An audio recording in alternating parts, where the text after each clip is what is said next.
تصور کیجئے ایک ایسا پاکستان جہاں روبوٹس صنعتوں میں کام کر رہے ہوں، ڈرونز زراعت کو جدید بنا رہے ہوں، خودکار نظام فیصلوں کو تیز کر رہے ہوں اور نوجوان دنیا کی اگلی بڑی ٹیکنالوجی تیار کر رہے ہوں۔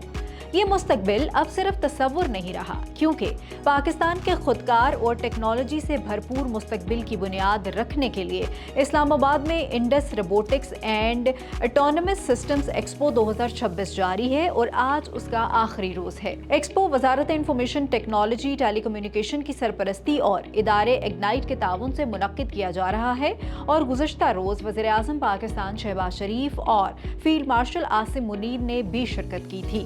اس ایکسپو میں پاکستان کی روبوٹکس، ڈرون ٹیکنالوجی، خودکار نظام، صنعتی آٹومیشن اور مصنوعی ذہانت کے شعبوں میں ہونے والی پیش رفت کو قومی سطح پر پیش کیا جائے گا۔ روبوٹکس اور فزیکل اے آئی سے لے کر اسمارٹ مینوفیکچرنگ، زرعی خودکار نظام، اے آئی پر مبنی فیصلہ سازی اور جدید تحقیق تک ملک کی اہم ٹیکنالوجیکل کامیابیاں ایک ہی پلیٹ فارم پر نظر آئیں گی۔ ایونٹ میں سرکاری ادارے، جامعات، تحقیقاتی مراکز، national centre of robotics and automation کی لیبارٹریز، ٹیکنالوجی کمپنیاں، صنعتیں اور اسٹارٹ اپس شرکت کریں گے۔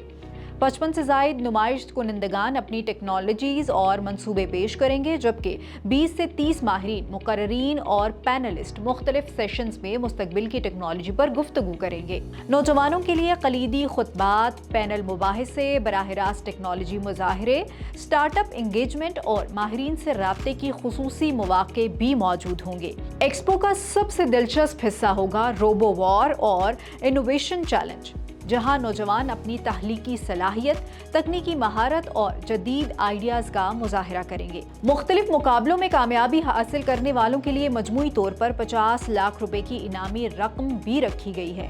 اس کے علاوہ ایونٹ کے دوران ایک شاندار لائیو ڈرون شو بھی منعقد کرنے کی منصوبہ بندی کی گئی ہے۔